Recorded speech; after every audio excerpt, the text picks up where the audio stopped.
Tonight on Brian Ross Investigates, new allegations that senior officials at USA Swimming failed to crack down on coaches accused of grooming young swimmers as sex objects. These texts sent to a 13-year-old girl by her coach. The only thing they did was cover it up. With new reports that federal prosecutors have opened a criminal investigation into USA Swimming, officials still won't talk with us about what they're doing to fix the problem. Can you answer that question, sir? Plus, with concerns that ISIS may be resurrected as U.S. forces pull back from Syria. It's never in our national security interest to abandon an ally who's helped us fight ISIS. We'll hear from the mother of James Foley, the American journalist who was murdered by the terrorists. Might his killers be able to escape justice?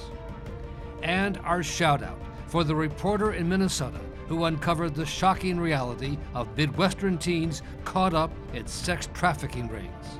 I need help. What kind of help do you need?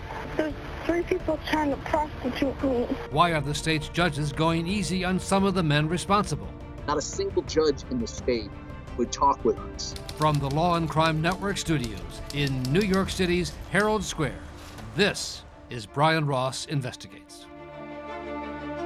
Good evening and welcome. Tonight, new developments in a story I've been following for almost a decade. The sexual abuse of young teenage swimmers at the hands of their coaches in clubs across the country, all overseen by the parent group USA Swimming. Parents send their children to these clubs, many in hopes their sons and daughters will find glory in the sport, perhaps even emerge as the next Olympic stars for the American team. Instead, all too many find their children groomed by their coaches who see the young athletes as sexual prey, with a number of them now taking USA Swimming to court, and a new report that federal prosecutors have opened a criminal investigation. Go, go, go! The swim club in Stockton, California has been considered one of the best in the country. Parents proud of their sons and daughters posting videos online like this one. But now the actions of 2 male coaches in their 20s have damaged the lives of 2 teenage swimmers. Well, on a scale of 1 to 10, the alarms should have been going off at a rate of 15. Robert Allen represents one of the young victims from Stockton. They were allowed to roam and seek out their prey without any type of restriction whatsoever. And as a result, my 13-year-old client was molested and raped repeatedly by a swim coach. It began with a series of text messages sent by a coach named Marco Villanueva to another teenage girl swimmer. There was information given to USA Swimming where the coach, in fact, admitted to engaging in social media interactions with a minor, during which he discussed sexual activity, including the terms getting laid. Well, I have a friend who wants to get laid also. You come through for me, I can come through for you, the coach wrote, according to court filings. You've been flaking on me. Now basically I have your vagina. Ha ha ha, LOL. I need a cuddle partner. He was transporting her in his car alone. He was engaging in classic red flag predatory behavior and in violation of multiple code of conduct provisions. And USA Swimming, by its rules, should have put him through the National Board of Review procedure and should have banned him. Instead, USA Swimming let him off with a mere warning and did not do anything else to correct clearly chaotic situation in Stockton. He wasn't suspended, he wasn't banned after that sort of language, that kind of texting back and forth? The only thing they did was cover it up. They did not alert anybody at this club as to the allegations, so no one knew what he was accused of doing and what he admitted to doing. They simply confidentially and quietly sent him a letter saying, don't do this again, and if you do, there'll be harsher consequences. That is a cover-up. Allard says the decision to go easy on the coach was made at the headquarters of USA Swimming in Colorado Springs, Colorado. It's the organization that oversees some 3,000 swim clubs across the country.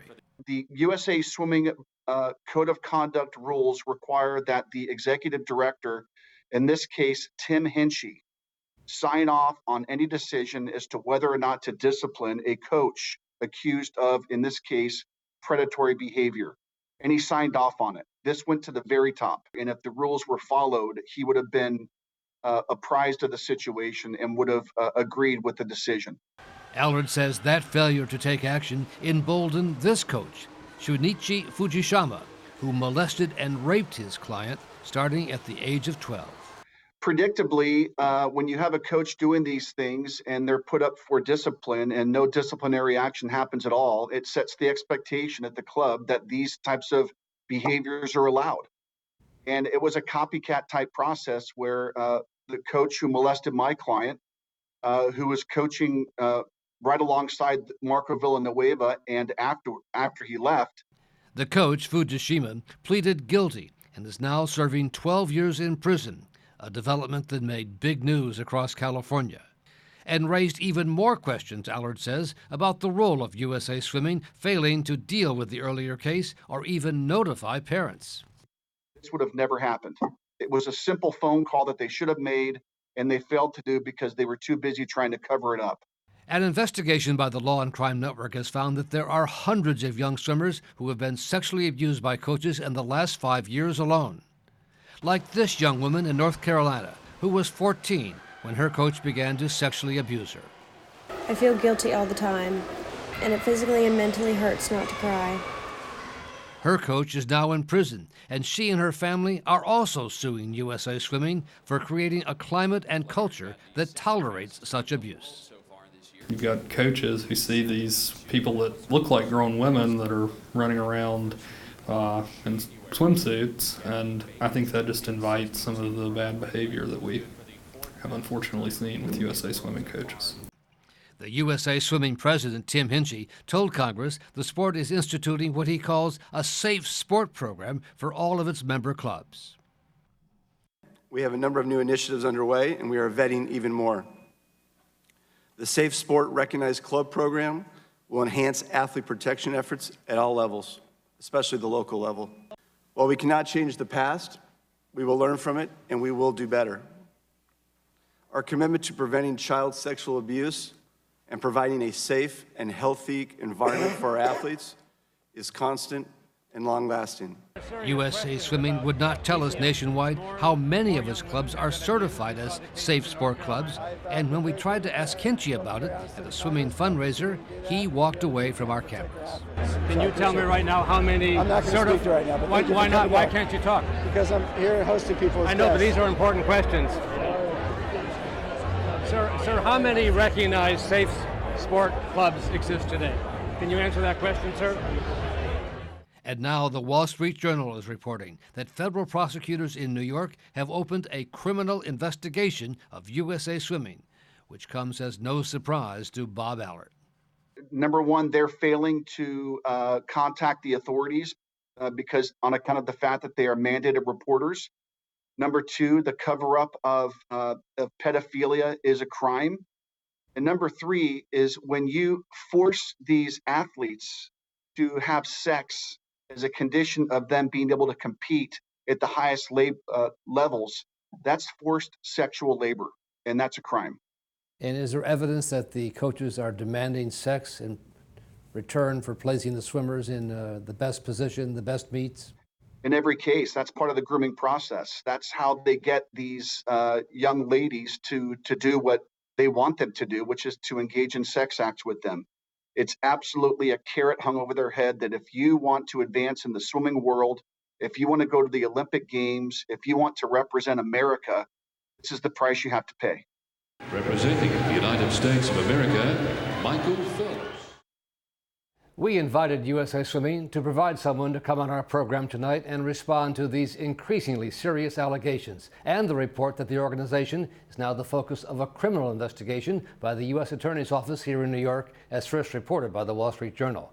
But so far we've had no response, none at all, to our repeated inquiries. And as to the lawsuit over the Stockton, California cases, USA Swimming has said in court papers that the allegations involving the coach who sent those sexual Snapchat messages, that they are unproven, calling them hysterical accusations by the mother that were investigated by Stockton police but did not lead to any criminal charges. That coach also did not return our messages seeking comment. Up next, has President Trump made moves that will allow thousands of captured ISIS fighters to go free? including those responsible for the murder of at least 5 American journalists and aid workers.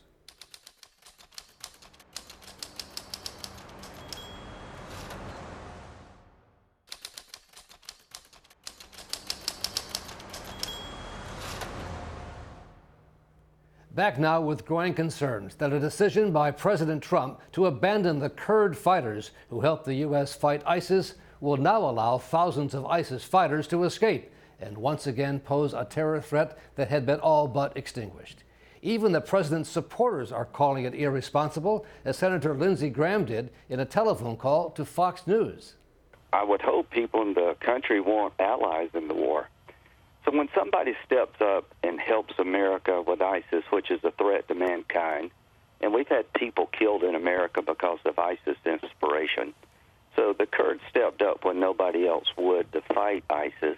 If we abandon them, good luck getting anybody to help America in the future with radical Islam, Al-Qaeda, and ISIS. Among those being held in Syria and could end up escaping now are the ISIS men responsible for the grisly murder of American photojournalist James Foley and at least 4 other American journalists and aid workers. And joining us now to talk about that is Diane Foley, James' mother, who now runs the James A. Foley Foundation. Mrs. Foley, thank you for joining us. What's going to happen there, do you think? Well, I just heard actually that our country has taken in custody the 2 individuals, British jihadists, who allegedly kidnapped and tortured our 4 Americans in 2014. So that is hopeful. However, I want to make sure they're going to come to this country and face a fair trial as opposed to being held indefinitely. I think it's very important that we show the world how justice can and should be served in this regard. So I am waiting to see how this will be handled. And have you been contacted by the White House or the Terror Fusion Center? Not at all. You know, I do have other concerns too, Brian, because these 2 alleged fighters are only 2 of 10,000 men. And the actual leader, al-Baghdadi, is still at large, as are many of his fighters.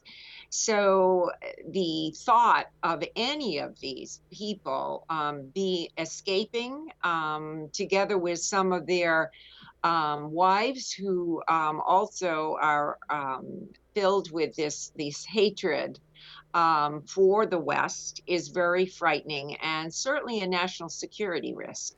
Of course, and as you say, the fact that the 2 men have been taken into custody, al-Baghdadi is still out there, and the people who gave the orders are still out there.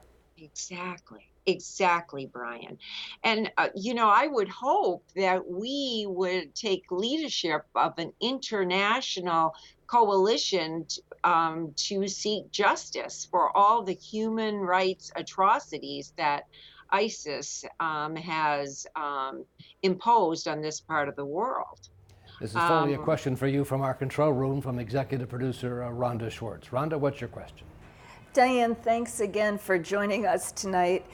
There are Westerners still being held hostage and missing. Austin Tice, an American. What's your concern? Does this situation complicate any hope of rescuing, finding those missing people? Well, I certainly pray not, you know, but one does not know. If Turkey starts more of the violence at the northern border, it is really hard to know what, in turn, President Assad will choose to do. I've heard he's already reached out to the Kurds to join their alliance, which will further complicate a lot of this. And we really need to find al-Baghdadi and the rest of the leadership of this terrorist group, because I do not feel they are totally defeated at all. And if we step out and do not provide our support and leadership, to me, that risk increases, that this terrorism will regroup and come back to threaten us again.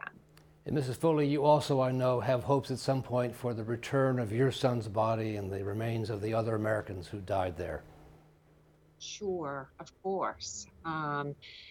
But Jim was only one of hundreds of thousands of victims.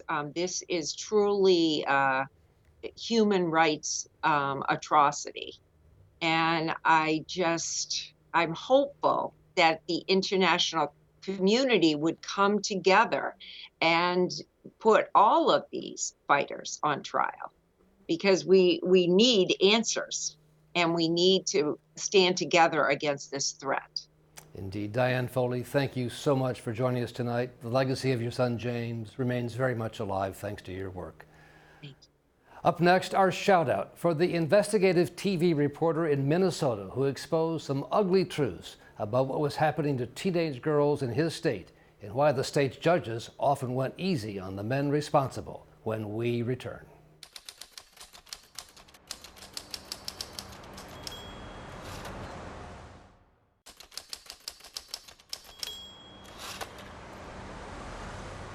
Our shout out tonight for the investigative reporter at a Minnesota TV station who, with his team, broke new ground on the scourge of sex trafficking and how the state's judges were often going easy on the men enslaving teenage girls as prostitutes. Hi, everyone, and welcome to U.S. Bank Stadium in downtown Minneapolis and to the Bowl of North and Super Bowl 52. This investigation started because we had a Super Bowl here in Minnesota in 2018, and with that Super Bowl, there was a lot of talk about sex trafficking. So our investigative unit really wanted to go deeper on this subject. A.J. Legault and his team at Care 11 TV in Minneapolis, St. Paul soon uncovered a shocking reality that had remained well hidden. And the more we dug into it, the more we started finding reports that Minnesota, here in the middle of the country on some major highways, is in some cases ground zero for sex trafficking and people passing through, going to oil fields in North Dakota, or crossing from, a port in Duluth that has big ships coming in, heading down to Chicago and, some of your other cities through the heart of the country. So that must have been quite a surprise for your viewers, certainly. I think it really was. I bet you there was a lot of, really, in our backyard, kind of questions that pop up when we started exposing. 911, where's your emergency? I need help. What kind of help do you need? There's 3 people trying to prostitute me.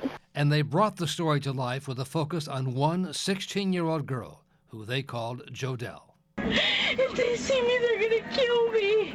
This is the police car camera tape of that young girl being rescued. I want my mom. She and her friend had run away from home in Duluth and fell into the hands of 2 men who began to sell them. The girls were taken to this St. Paul motel.